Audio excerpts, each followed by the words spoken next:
Hi guys, இன்னைக்கு நம்ம இந்த வீடியோவில் என்ன பார்க்க போகிறோம் அப்படின்னு பார்த்தீங்கன்னா, கோதமாவு தேங்காய் பூ சேர்த்து தேங்காய் பூ ரொட்டி.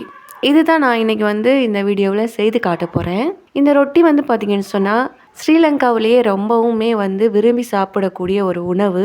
காலையிலையும் சரி இரவுலேயும் சரி 2 நேரமும் விரும்பி சாப்பிடக்கூடிய ஒரு உணவு. ரொம்பவும் ஒரு ஃபேமஸான ஒரு உணவு. ரொம்பவுமே நல்லா இருக்கும். இது எப்படி பண்ணுறது அப்படிங்கிறத பார்க்கலாம் வாங்க. இதுக்கு பார்த்தீங்கன்னு சொன்னால் நான் 1/2 கிலோ மட்டில் கோதுமை மாவு எடுத்திருக்கேன். இந்த 1/2 கிலோ கோதுமை மாவு நம்ம ஒரு பெரிய தேங்காவில் பாதி தேங்காய் எடுத்தாலே போதும். 1/2 கிலோ கோதுமாவுக்கு பாதி தேங்காய் போதும். அந்த பாதி தேங்காவை நம்ம நல்லா துருவி எடுத்துக்கொள்ளலாம். துருவி எடுத்து நம்ம கோதுமை மாவுக்குள்ளே நம்ம அந்த தேங்காய் பூவை சேர்த்து கொள்ளலாம். சேர்த்து நல்லா மிக்ஸ் பண்ணி விட்டுறலாம். அதுக்கப்புறமா பார்த்தீங்கன்னா தண்ணி பார்த்தீங்கன்னா நான் இது பச்சை தண்ணி தான் நான் எடுத்திருக்கேன். கொதிக்க வைக்காத தண்ணி. சில பேர் கொதிச்சு ஆரிய நீரையும் எடுப்பாங்க இளம் சூட்டில்.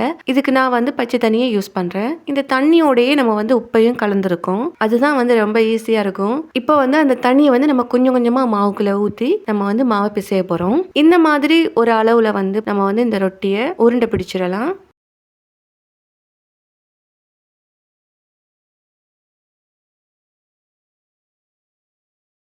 அதுக்கப்புறமா தேங்காய் எண்ணெய் கொஞ்சம் எடுத்து நம்ம அந்த மாவில் தடவி விட்டுறலாம்.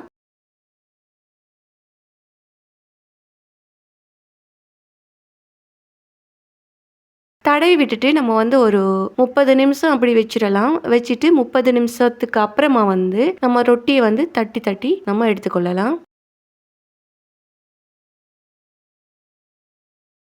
இந்த மாதிரி முறையில் ரொட்டியை தட்டுறது எனக்கு ரொம்ப ஈஸியாக இருக்கும். அதனால நான் கையிலேயே ரொட்டியை நான் தட்டிக்கொள்கிறேன். ஏன்னா அதிகமாக இந்த மாதிரி முறையில் தான் இந்த ரொட்டியை தட்டுவாங்க. இப்போ தான் பார்த்தீங்கன்னு சொன்னால் ரொட்டி தட்டுறதுக்குன்னு சொல்லி நிறைய பொருட்கள்லாம் அதனால் பார்த்தீங்கன்னா இதுவே எனக்கு ரொம்ப ஈஸியாக இருக்கும். அதனால் நான் கையாலேயே தட்டிக்கொள்வேன்.